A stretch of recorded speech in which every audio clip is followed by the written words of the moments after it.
Yo, what's up, guys? Welcome back to the B-iTalk podcast, where we discuss biomedicine and bioinformatics in a nutshell. Back with me, Bernard, and my colleague, Jeremy. Hi guys, nice to meet you again. So today we will be talking about biomedicine, especially from a tumor biology perspective, with the most recent therapies in cancer. What an interesting topic, right? First, I will tell you what we are going to cover, including the vaccine, targeted therapy, immunotherapy, and last but not least, the recent discoveries. What? We can use vaccine to prevent cancer? How come? Interesting, right? Our speakers today are the right speakers to discuss about this. We have Enrica, Karin, and Albert, and all of them are currently studying tumor biology in I3L right now. So, hello guys. Hi everyone.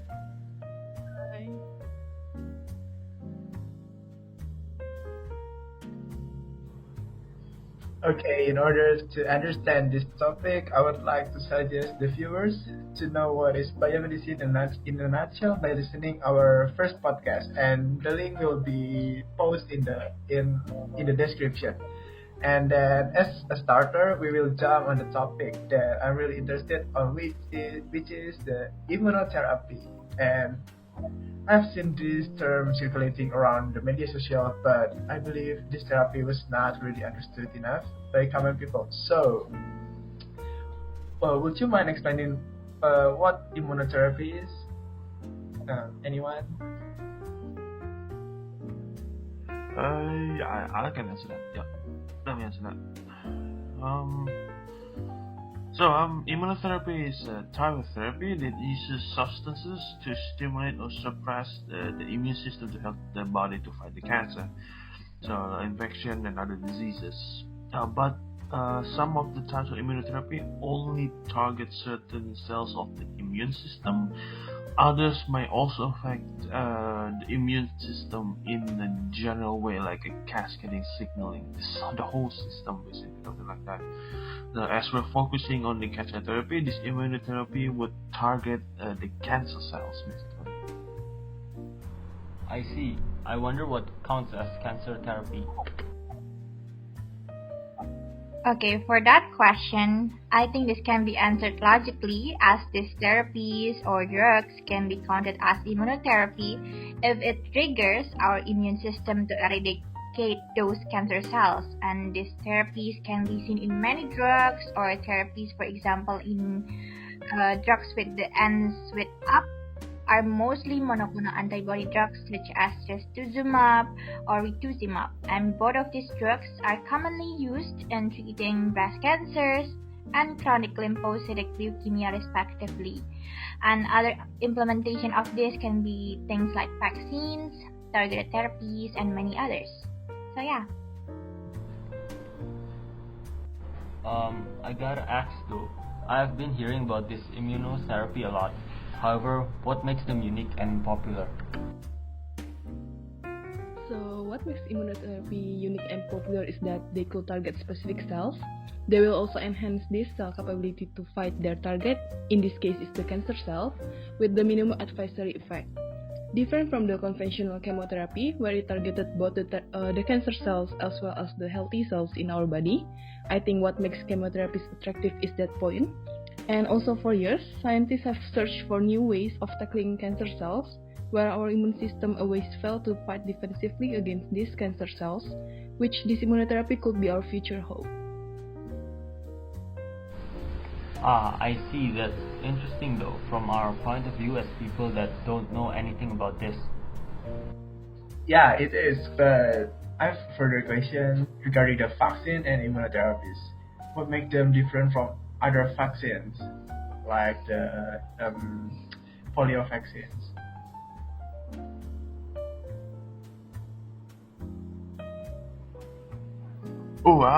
Yeah.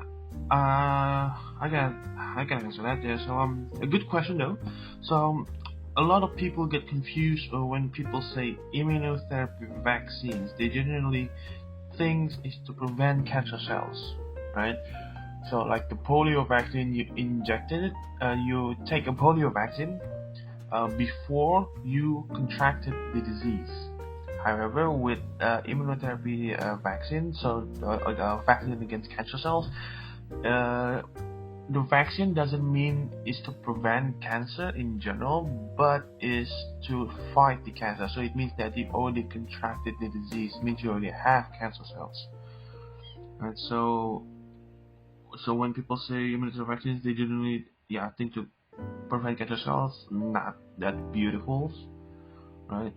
Think of it, when it is time we have ways to prevent cancer medically, it will become a big breakthrough of the centuries if we have a cure that can prevent cancer in the first place, right? We will be jobless later on.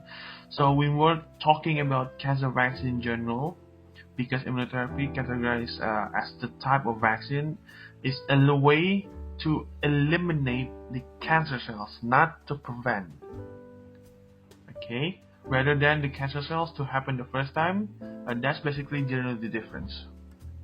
So yeah, polio vaccine is to prevent the disease to happen in the first place, while the immunotherapy vaccines is mostly to eliminate the cancer cells that's already been there. So yeah. I gotta ask again, what are the types of immunotherapies that are available for us at this present moment, or the most researched type of immunotherapies? Okay, for at the moment, there are 5 different classes of immunotherapies, including the cell-based immunotherapies, immunomodulators, vaccines, antibody-based targeted therapies, and also oncolytic virus. And between 5 of them, naked monoclonal antibodies are the most researched types of immunotherapies nowadays. However, for today's episode, we'll explain cell-based immunotherapies, vaccines, as well as the targeted therapies in detail. Okay, I see. So maybe that's enough for the immunotherapies, and we can move on to the more interesting topic, which is vaccine. So, can we start with vaccine now?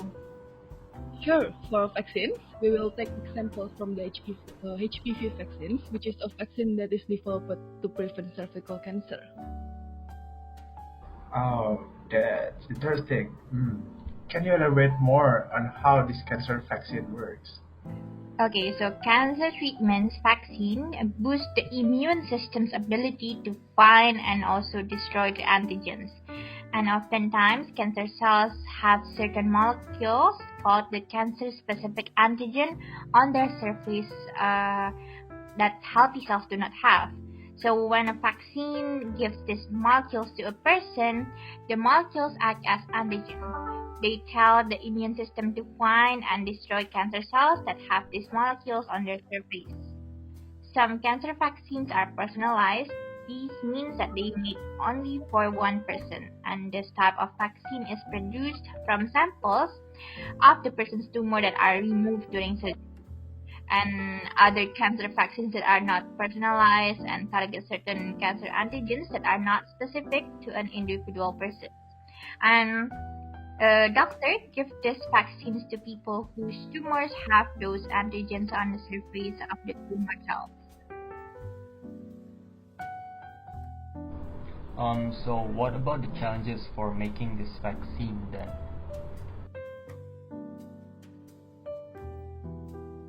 So the challenges for making these vaccines include the cancer cells that could suppress the immune system, which must be repeatedly giving adjuvant to improve the body's immune system.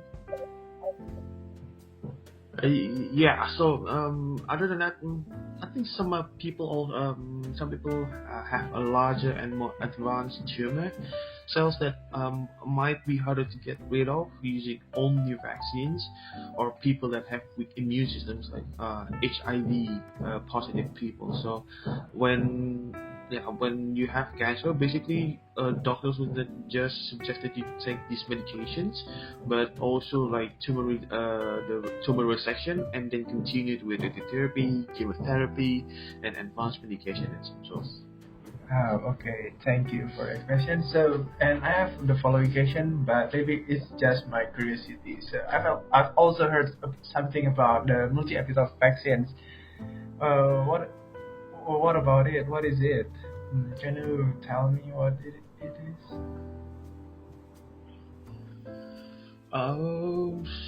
Yeah, multiple vaccine, or we call also like immunoinformatics study. So it's like a cross section with bioinformatics study. So it's the evolution of the vaccine strategies that has seen a move from whole organisms to recombinant proteins, and further towards the ultimate in minimalist vaccinology, the epitope.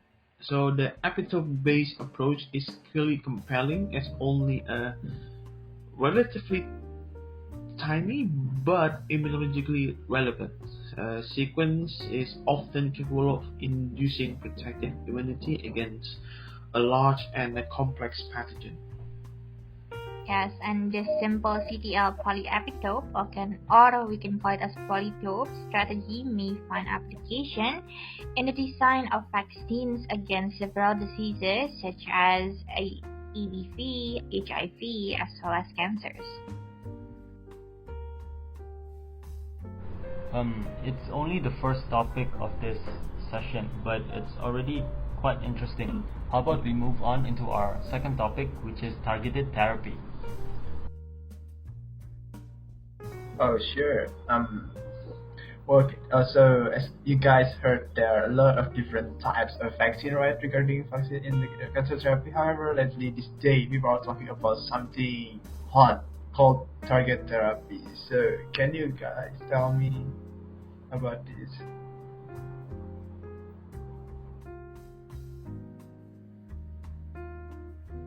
Yes, you're very well informed, I see. So, and yeah, this topic become one of the hottest topic right now.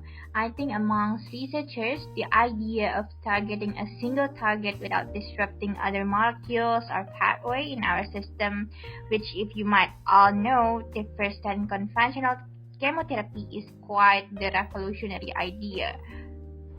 Yeah, it's a buzz in town, also I heard. Please could you enlighten us in general sense so it's easy for us to call.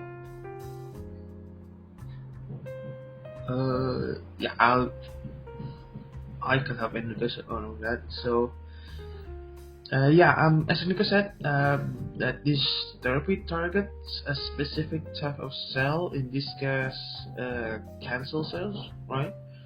So the general overview of the therapy is that you specifically make a drug, let's say antibody or protein, right?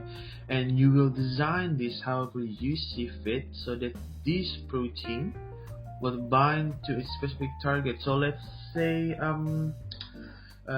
we target some type of receptors, right? So this protein would bind to to the receptors that we knew that it helped the growth of the cancer.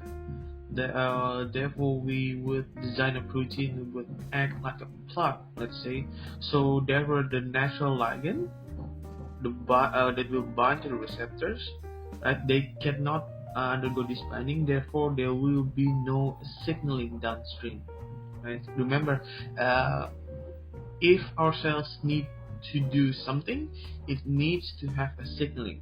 Right? It needs to have a signal. This signal comes from the binding from the ligand to its receptors. Without this binding, right, there will be no signal, and therefore the cells will be confused. What should I do next? Right? So yeah, this basically we prevent these signals to happen in the first place.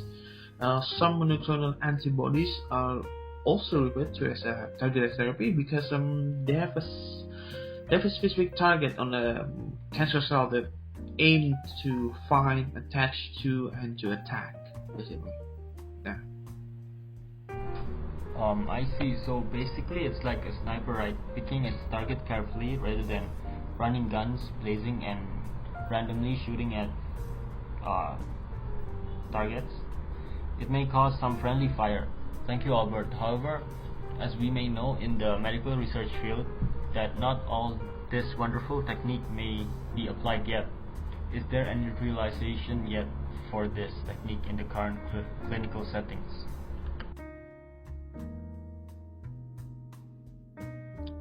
Yes, thankfully, there are already some examples of targeted therapy out there that is clinically active in the medical scene, such as alemtuzumab for certain chronic leukemias, trastuzumab for certain breast cancer, and cetuximab for certain colorectal, lung, head, and neck cancers.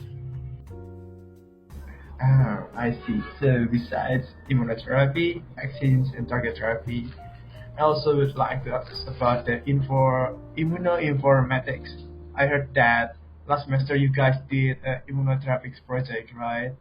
And can you tell me what was about it? Yes, Bernard. Okay, so last semester we actually did our first immunoinformatics project where we designed a monoclonal antibody vaccine for a certain cancer, such as, for example, at that time we focused on breast cancers. There's also pancreatic cancers as well as lung cancers. So using several informatic tools, we can actually create a cancer vaccine by designing epitopes that will specifically target the antigen on the cancer of a specific type of alleles, which can be further tested for their specificity as well as their safety throughout a wet lab research. But as we know that vaccines might also give negative feedback to the patients that are injected with it, I wonder if we could predict this while designing the vaccine itself. Yes, of course we could. By using other tools, we could also check on its antigenicity, allergenicity, and many more. Interesting.